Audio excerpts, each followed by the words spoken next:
Tapi kalau lu yang ngangkat, harus lu yang pertahanin. Capek. Ketika saya merasa kecil dan merasa nggak mampu, saya hanya selalu ingat bahwa Tuhan sanggup melakukan jauh lebih besar dari apa yang saya sanggup doakan maupun pikirkan. Oke sobat, ikutin terus dan jangan lupa subscribe.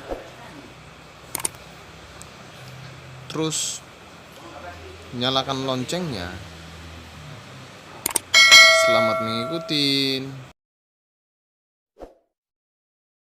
Jangan pernah berhenti berseru kepada Tuhan. Jangan pernah lelah untuk mencari Tuhan. Dan terus libatkan Tuhan dalam apa saja yang kau kerjakan. Ketika saya merasa kecil dan merasa nggak mampu, saya hanya selalu ingat bahwa Tuhan sanggup melakukan jauh lebih besar dari apa yang saya sanggup doakan maupun pikirkan. Saya percaya kalau Tuhan dilibatkan ketika kita butuh pertolongan, butuh hikmat, Tuhan akan memberikan belas kasihannya dan menyatakan apa yang harus kita kerjakan dalam hidup kita.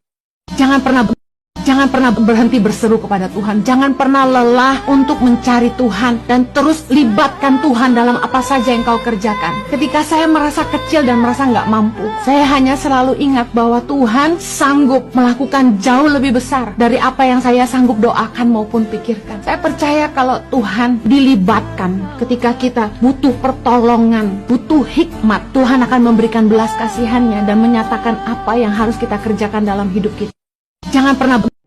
Gue inget banget Tuhan ngomong gini, rendahkan hidupmu di tangan Tuhan yang kuat. Pada in due time, He will lift you up. Kalau Tuhan yang ngangkat, gak ada yang bisa turunin. Tapi kalau lu yang ngangkat, harus lu yang pertahanin. Capek. Gue inget banget Tuhan ngomong gini, rendahkan hidupmu di tangan Tuhan yang kuat. Pada in due time, He will lift you up. Kalau Tuhan yang ngangkat, gak ada yang bisa turunin. Tapi kalau lu yang ngangkat, harus lu yang pertahanin. Capek. Potensi yang tidak dikembangkan hanya menjadi pekerjaan. Ketika kita bekerja, kalau kita bekerja asal-asalan, hanya karena kita bisa, kita nggak ada upaya lebih, nggak berpikir lebih kreatif, apa yang kita kerjakan itu hanya jadi sebuah pekerjaan. Sama dengan pelayanan. Kenapa kita bosan dalam pelayanan? Kenapa kita sampai burn out? Karena pelayanan itu hanya jadi rutinitas mingguan. Kalau kita nggak mau bosan dalam pelayanan, kalau kita nggak mau kehilangan api, dengar baik, jangan berhenti berpikir dan berusaha mengembangkan apa yang Tuhan percayakan di tangan kita.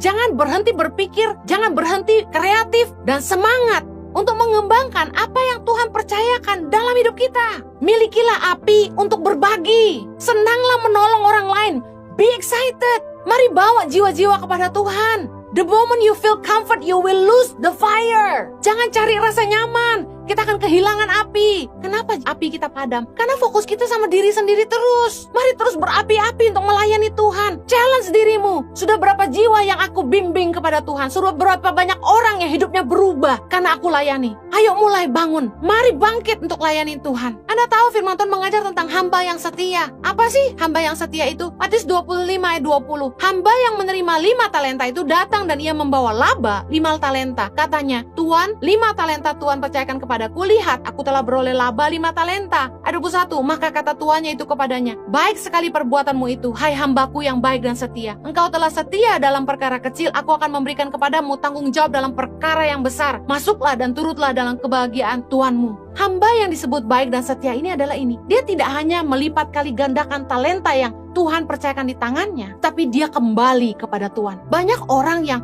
sudah diberkati sama Tuhan. Waktu susah berdoa, Tuhan jawab, Tuhan berkati, Tuhan hujani ladangnya, berbuah, lebat, diberkati Tuhan luar biasa, tapi lupa mengembalikan bagian Tuhan. Lupa untuk datang melayani Tuhan. Jangan lupa bawa kembali untuk pekerjaan Tuhan apa yang Tuhan sudah beri di tangan kita. Orang yang diberkati Tuhan sampai talentanya dari 5 jadi 10. Hamba ini baik dan setia karena dia tidak hanya melipat gandakannya, tapi dia kembali kepada Tuhannya. Berapa banyak kita yang mau bawa hidup kita dan harta kita untuk melayani Tuhan. Jangan hitung-hitungan. Saya sangat tersentuh melihat mentor-mentor Impact Family, bagaimana mereka menabur buat jiwa-jiwa. Tidak pernah kami suruh, tidak pernah kami minta. Mereka nabur. Ada yang susah mereka bantu, ada yang sakit mereka kasih obat. Bahkan ada yang kesusahan mereka tolong, bayar kontrakannya dan lain sebagainya. Orang-orang yang luar biasa yang cinta Tuhan, yang mau pakai seluruh hidupnya untuk melayani Tuhan. Kalau Anda sadar Anda punya banyak talenta, ayo jangan simpan sendiri. Pakai itu untuk melayani, pakai itu untuk kemuliaan Tuhan. Orang-orang yang mempunyai kemampuan untuk mengelola yang akan dipercaya lebih sama Tuhan, bukan orang-orang yang menyimpan untuk dirinya sendiri. Matius 25 ayat 28. Sebab itu ambillah talenta itu daripadanya dan berikanlah kepada orang yang mempunyai 10 talenta itu.